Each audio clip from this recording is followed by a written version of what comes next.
There is not a single atheist argument the church has not already answered, and yet most Christians sitting in pews this Sunday could not give you a confident reply to even one of them. You have probably heard the arguments yourself, scrolling through a comment thread or sitting across from a coworker who finally said the thing he had been wanting to say for years, and in that moment something happened that nobody talks about out loud. You went quiet, you smiled politely, you changed the subject, and you walked away wondering why the faith you claimed to believe in seemed to evaporate the second somebody pushed back on it. The truth is that every objection atheists bring has been raised before, examined for 2,000 years, and answered repeatedly in writing that anybody can read. The reason you have been silent is not because the answers do not exist, it is because nobody ever bothered to put them in your hands. This is every atheist argument Christians are too afraid to answer, and at least one of them probably shut you up the last time you tried to speak. Religion causes wars and suffering. Picture a coworker leaning over a coffee in the break room, mentioning the Crusades and the Inquisition and the religious violence on the news this week, ending with a sentence you have heard 100 times before. Religion has caused more death and suffering than anything else in human history. You nod along uncomfortably because the moment is awkward and you do not have a real response, and the conversation moves on while something small dies inside your faith. Here is what you should have said. The historians who actually counted the wars in human history have already done the work for you, and only a small percentage of them were caused by religion at all, with the overwhelming majority caused by political ambition, ethnic hatred, and economic greed. The bloodiest century in recorded history was the 20th, and the men who killed the most people in it were atheists, running atheist regimes who explicitly tried to eliminate religion from public life. But the deeper answer is this. The very moral framework your coworker is using to call those religious wars evil is itself a Christian framework that he inherited and forgot to give credit for. Without God, there is no objective evil, only preferences, and his outrage proves a Christian worldview he claims to have rejected. You went silent at that table because you had been trained to defend a faith you barely knew, and the cost of your silence is that he walked away thinking the question was unanswerable. But the cross is not silent on this question.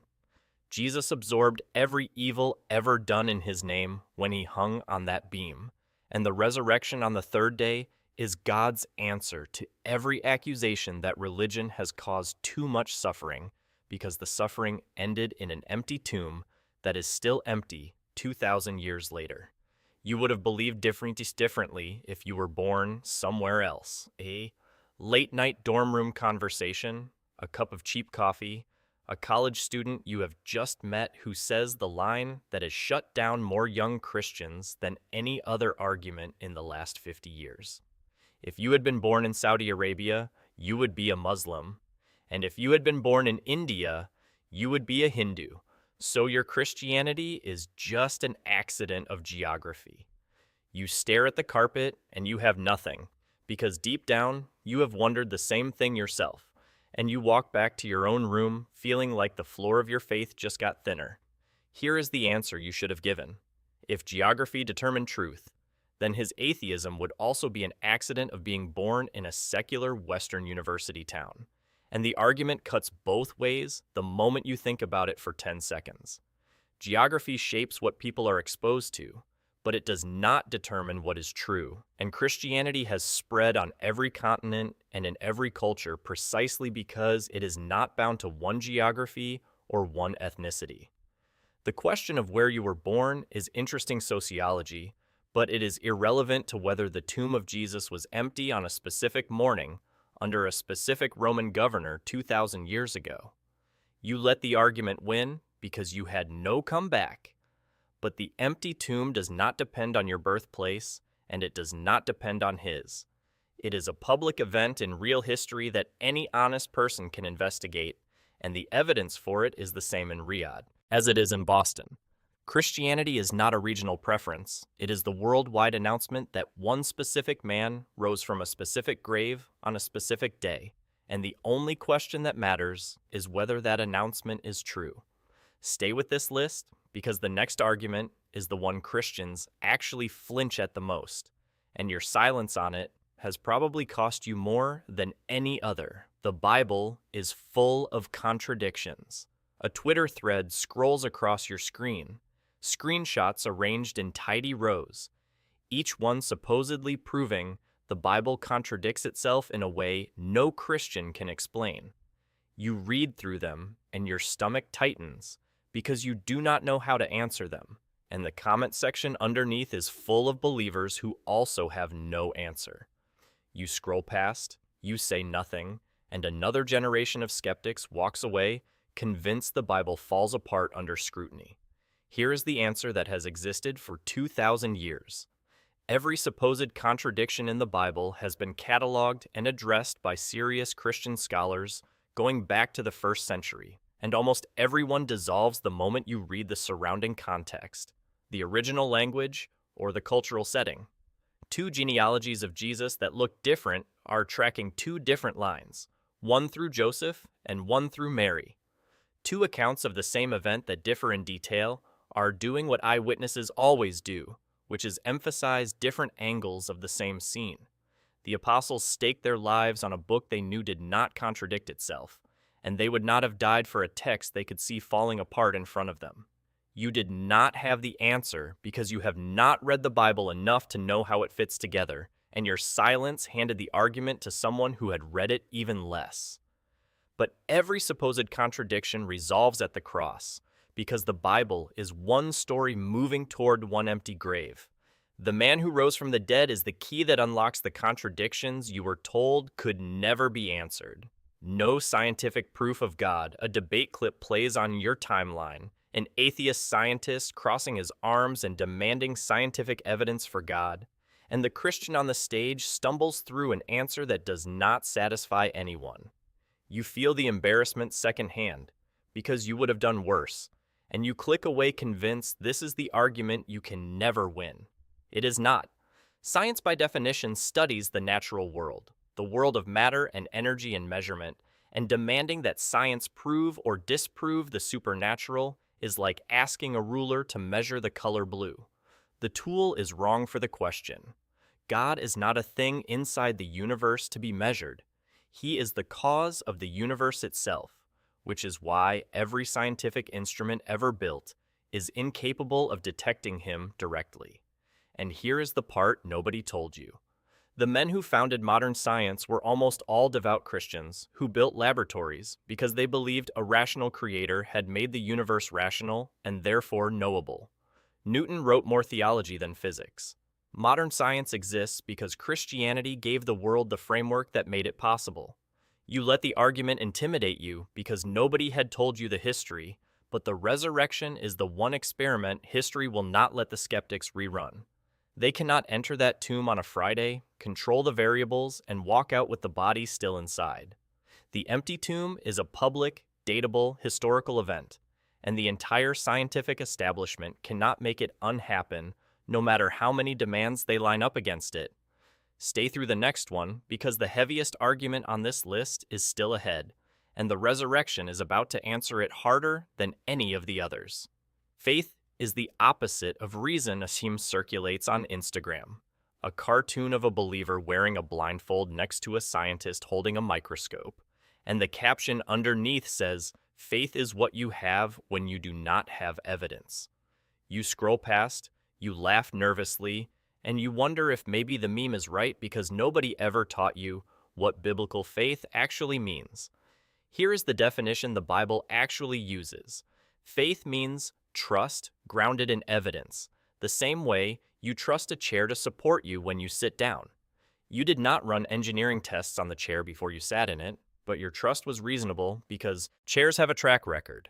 Christian faith is exactly that kind of trust, placed in a man with a public track record of healing the sick, raising the dead, predicting his own crucifixion, and walking out of his grave in front of hundreds of witnesses who later died, refusing to take it back. Hebrews 11:1 calls faith the substance of things hoped for and the evidence of things not seen, and the word evidence is doing real work in that sentence.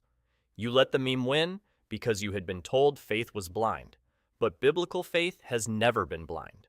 Paul said it plainly in 1 Corinthians 15:14 that if Christ has not been raised, your faith is useless, which is the opposite of saying faith is blind. Christianity stakes itself on a falsifiable historical event, and the empty tomb on the third day is the only evidence any reasonable person actually needs. Who created God? A comment thread under a Christian video, an atheist drops the line that he thinks ends every debate forever. If God created everything, then who created God? You read it and you feel the trap closing because you do not know how to answer it, and you back out of the comments without saying a word. Here is why that question is not as smart as it looks. God is by definition the uncaused cause, the one being who exists without dependence on anything else, and asking who created the uncaused cause is the same as asking what is north of the North Pole. The question makes a category error and dresses it up as cleverness. Even atheists already believe in an uncaused first cause. They just call it the Big Bang or the fundamental laws of physics, because every chain of causes has to terminate somewhere or nothing would exist at all. The only question is whether that uncaused cause is a personal God who acted with reason or an impersonal force that produced personhood by accident. And the second option has a much harder time explaining why you exist as a person reading this sentence right now. You backed out of the comments because the question sounded sophisticated, but it was a trap that springs the moment you understand what the word God actually means. And here is the answer that ends the debate.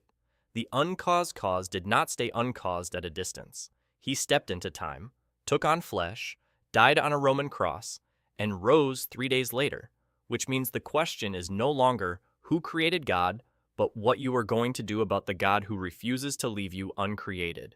Hold through this last one, because it is the argument every atheist saves for last, and the one Christians fear most, and the cross is about to answer it harder than the others combined. If God is good, why is there evil a hospital waiting room, a man with red eyes and shaking hands asking the question that has chased Christians for centuries? If God is good and God is all-powerful, then why is there cancer? Why is there war? Why is my daughter in that room? You sit next to him with nothing in your mouth, because every easy answer feels obscene in that moment. Here is the answer that is not easy, but is true. The problem of evil is not actually a logical objection, it is a wound. And Christianity is the only religion in the world that takes the wound seriously enough to answer it personally. Other systems explain evil away as illusion, as karma, as a stage on the way to enlightenment. Only Christianity calls evil what it is, an enemy that has no right to exist in God's good world. And only Christianity claims that God himself entered the wound to deal with it from the inside. Evil exists because freedom is real and freedom can be misused. And God permits it for now because eradicating it before the time is right would mean eradicating you, since you have contributed to it more than you want to admit. You had no answer in that waiting room, because you had been told evil was a problem for God to solve from a distance, when it was actually an enemy God came to defeat from the inside. The cross is not a lecture about suffering. It is God absorbing every drop of it personally.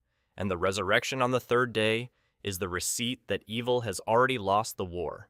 3 days in the tomb, empty on the third morning, witnessed by hundreds, sealed by their blood. That is not an argument, that is an event, and every atheist objection eventually has to walk past that empty grave to keep its footing. They asked why religion causes wars, and the cross still answered. They asked why you would have believed differently somewhere else, and the empty tomb still answered. They asked where the contradictions hide, and the cross still answered. They demanded scientific proof, and the resurrection still answered. They called faith the opposite of reason, and the empty tomb still answered. They asked who created God, and the Word made flesh still answered. They asked why evil exists, and the cross took it all while the empty tomb buried it. Every argument you were too afraid to answer, the resurrection has already answered for 2,000 years, and your silence was never because the answers did not exist. It was because nobody ever put them in your mouth. The reason you have lost arguments to atheists is not that you need better lines. It is that you need a deeper grasp of the cross and the empty tomb at the center of everything you claim to believe. Once the resurrection is real to you, the arguments stop sounding intimidating, because every one of them dies at the foot of the same grave that could not hold the man who answered them all. Comment which argument silenced you the last time it was used on you, and subscribe so the next one finds you before it costs you another conversation.